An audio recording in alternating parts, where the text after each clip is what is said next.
Fala, meus queridos! Tudo bem com vocês? Como passaram este final de semana? Esse final de semana da 23ª rodada do Campeonato Brasileiro. Rodada com vitórias interessantes, né? Poucas vitórias tivemos na rodada e sim, muitos empates para a gente conversar. Eu não vou me alongar muito, até porque empate não é muito legal da gente analisar, né? O interessante mesmo é quando um time vence fora de casa, ou até mesmo quando um time improvável vence, e isso aconteceu muito na rodada. Mas antes eu pedi para você curtir, comentar, compartilhar esse vídeo com seus amigos, com sua família, para eles ficarem por dentro aí do futebol, aí, do que está acontecendo no futebol brasileiro, né, com as principais equipes do futebol brasileiro. A gente tem ano de Copa do Mundo, eu inclusive hoje tive a grande honra de conhecer, de estar no mesmo local que o grande penta e tetracampeão Cafu, né? Esteve aqui em Ribeirão Preto, na minha cidade, na Feira Internacional do Livro de Ribeirão Preto, e eu tive a honra de poder estar ali no mesmo ambiente com ele, né? Eu trabalho também num outro serviço, então tive essa honra de poder compartilhar o mesmo ambiente que o Cafu, que estava lançando o seu livro aí. Mas, meus queridos, é o seguinte, vamos conversar sobre a 23ª rodada do Campeonato Brasileiro, que começou logo no sábado com uma vitória improvável do Goiás sobre o Atlético Mineiro em Minas Gerais. O Goiás venceu por 1-0 com o gol do Pedro Raul bem no comecinho do segundo tempo, né? Logo aos 5 minutos do segundo tempo, o atacante do Esmeraldino fez aí o gol que concretizou a vitória do Goiás sobre o Atlético. Cara, vamos falar sobre o Atlético Mineiro, né? Eu já tô falando faz tempo pra vocês, faz tempo mesmo, que o Atlético não tem... Sumiu o sistema criativo do Atlético nesse Campeonato Brasileiro, né? Impressionante que foi mesmo no início do Campeonato Brasileiro. Se a gente for pegar nos jogos no Mineirão, né, no Campeonato Mineiro, o time vinha muito bem, marcando muitos gols, criando muitas oportunidades, e aí foi onde o futebol das principais peças foram sumindo. Isso aconteceu com o Nacho, aconteceu com o Arana, aconteceu também com o próprio centroavante, né, a estrela do time, que é o Hulk. E esse futebol desses jogadores foram sumindo aos poucos, até chegar ao ponto do time perder dentro de casa pro Goiás, né? Ser eliminado da Libertadores, ser eliminado da Copa do Brasil, e principalmente da forma que foi, né? O time não consegue criar, quando cria o pé tá muito descalibrado, né? Erra muitas oportunidades, mas foi muito interessante essa vitória do Goiás fora de casa. Acho que foi o resultado mais improvável que a gente podia ter no final de semana. Mas foi legal poder acompanhar aí uma remontada de um time que não era tão favorito, vencendo fora de casa. E o Goiás, cara, vem com uma tática muito interessante aí pro segmento do Campeonato Brasileiro, né? Um time que não se acua, não fica atrás esperando, mesmo quando joga com os times mais qualificados assim, vai para cima, vai em busca da vitória. Outra grande vitória que tivemos também no sábado, e eu acho que isso foi que enganou muita gente, foi o Fluminense vencendo por 5-2 a equipe do Curitiba, né? Caio Paulista, Arias, Natan e William duas vezes fizeram os gols do Flusão, Aleph Manga e Egídio fizeram os gols do Coxa Branca. Foi uma excelente vitória do Fluminense, não foi aquele jogo de encher os olhos, né? O Curitiba aproveitou algumas espetadas, mas esse é o dinizismo, né? Geralmente, principalmente nos trabalhos que ele passou pelo São Paulo, Atlético Paranaense, o próprio Fluminense nos últimos anos, vem se comprovando isso, né? Que é um cara que sabe alinhar muito bem o poder efetivo do time, né? Os ataques do Diniz sempre marcam muitos gols, mas é um cara que não consegue arrumar sistema defensivo. Até estava fazendo uma boa temporada assim com o Fluminense, mas descambou, né? Tomou 3-0, toma agora 2 gols de uma goleada muito tranquila, né? Num jogo muito tranquilo. Então é uma defesa muito frágil, os times comandados pelo Fernando Diniz, e eu acho que essa é a principal crítica que ele tem que fazer, né? Alguns certos momentos, cara, que você tá tomando uma pressão, dá um bicão pra frente, sabe? Tira a bola dali. Um placar zerado é bom também para saldo de gols. Pensa se o Fluminense sai disso com 5 gols de saldo. Ia ser muito importante. Óbvio, 3 pontos são 3 pontos. Vitórias de 1 ou vitória de 5 gols. Mas é importante o time ter saldo de gols, principalmente num campeonato de pontos corridos, né? Que a gente vê pouca coisa aí definindo muita vida das equipes do futebol brasileiro.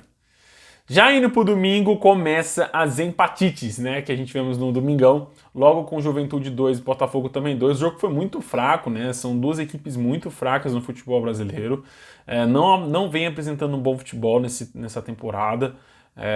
O Juventude fazendo campanha certinho para ser rebaixado, né, um time que já está na zona de rebaixamento, não fez grandes jogos para mostrar um espasmo que vá se reverberar numa reação lá no futuro, não. É uma equipe muito que ficou impregnada com a zona de rebaixamento, né? Não consegue sair, não consegue jogar. Fez 2 gols, mas tomou 2 gols, né? E principalmente jogando dentro de casa, que convenhamos, né? Era pro Juventude pelo menos ser um pouco mais efetivo nesse jogo e deu muitas chances, muito espaço para o Botafogo criar. O Pita fez 2 gols para o Jaconeiro, Júnior Santos e Gabriel Pires fizeram os gols do Fogão. O Botafogo só não fez mais gols na frágil e péssima defesa do Juventude, porque o ataque do Botafogo também é completamente descalibrado. Né? É um dos piores ataques contra a, ou se não, uma das piores defesas do Campeonato Brasileiro. Também à tarde, né, tivemos um contraponto, um jogo muito interessante também que acabou empatado, foi Palmeiras e Flamengo, em 1-1. Vitor Hugo marcou primeiro para os rubro-negros e o Rafael Veiga empatou no segundo tempo. O jogo foi muito bom, foi com muita criatividade de ambas as equipes, né? Por mais que o Flamengo esteja jogando com o time reserva, eu acho que não tira o mérito do Palmeiras de ter buscado empate, ou de que o Flamengo dominou o primeiro tempo e o Palmeiras foi sucumbido pelo time reserva do Flamengo. Cara, dos 19 clubes, né, tirando o Flamengo, obviamente, da Série A do futebol brasileiro, eu acho que só o Corinthians venceu, ainda venceu com aquele gol contra do Rodinei, né, quando o Rodinei era na reserva do Flamengo. São Paulo perdeu também em casa, o Santos também perdeu. Cara, o Palmeiras conseguiu um empate aí muito bom, né? Mantém a diferença de 9 pontos para o Flamengo, que vai ser o concorrente direto do Palmeiras pela briga do título brasileiro. Não vejo o Fluminense tendo chance, próprio Corinthians, eu acho que vai ficar na briga desses dois. O Atlético Mineiro, que poderia ter sido a primeira ou a terceira força dessa disputa, nem tá aí nesse meio, nesse bolo.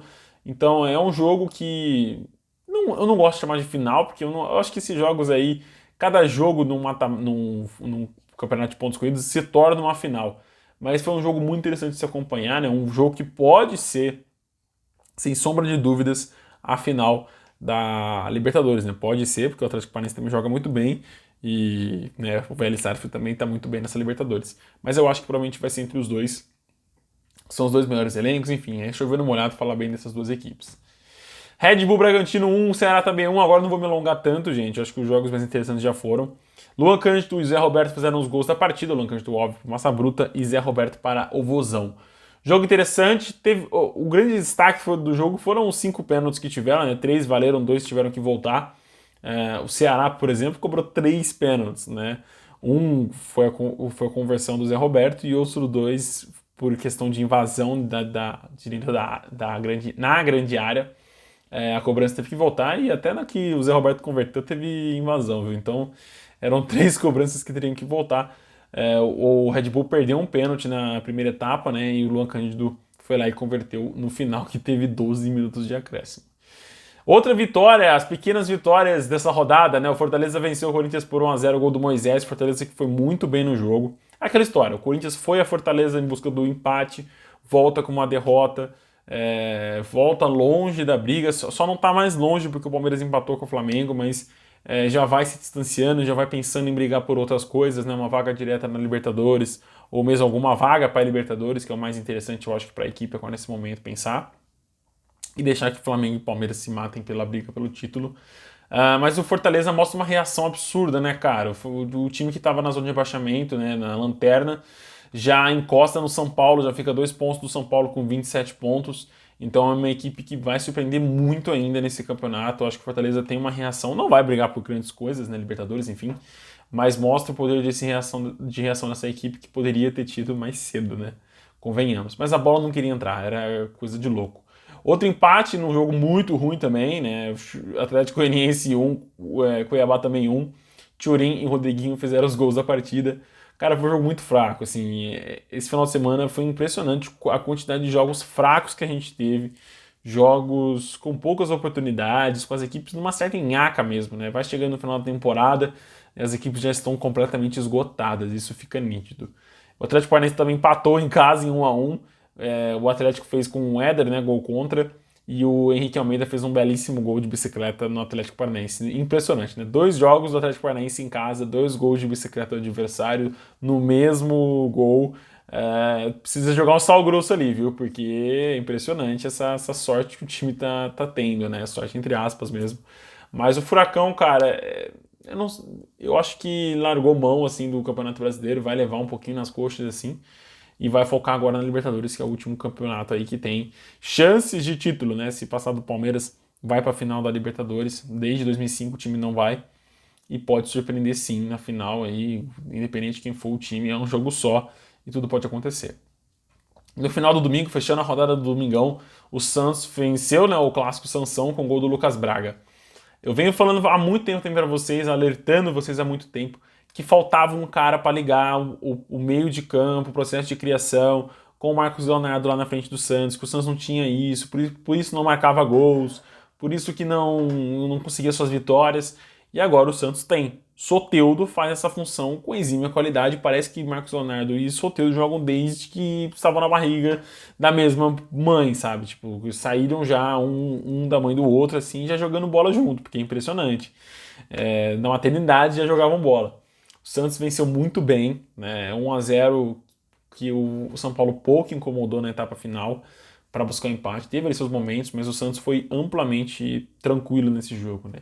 Foi até um jogo que eu tava voltando do trabalho e passei na frente da TV, assim, tava 1-0, falei, nossa, deve estar pegado, assim. E o Santos tava tocando a bola, uma hora ou outra tinha um balão para frente, né, para tentar um contra-ataque, mas foi interessante ver essa ligação entre Marcos Leonardo e Soteldo.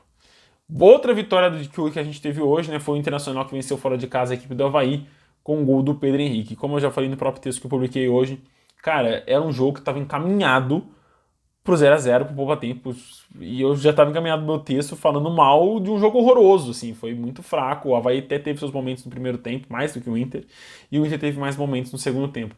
Mas se você pega para ver os melhores momentos, por exemplo, foram 3 minutinhos, com um ou outro momento, mais momentos do primeiro tempo do que do segundo tempo, né?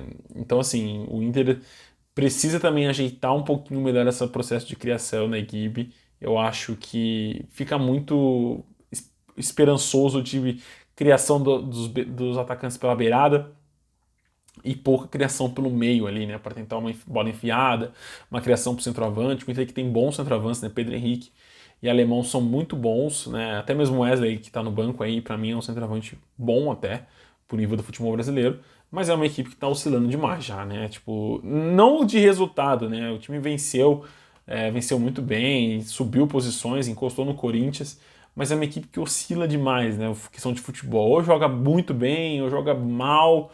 E esse jogo era para ser um empate aqui daqueles melancólicos para o Internacional. É isso, meus queridos. Obrigado pela presença de vocês aqui nesse vídeo. Fiquem com Deus. Vamos ter jogos na quarta-feira, né? Os 2 jogos da Copa do Brasil.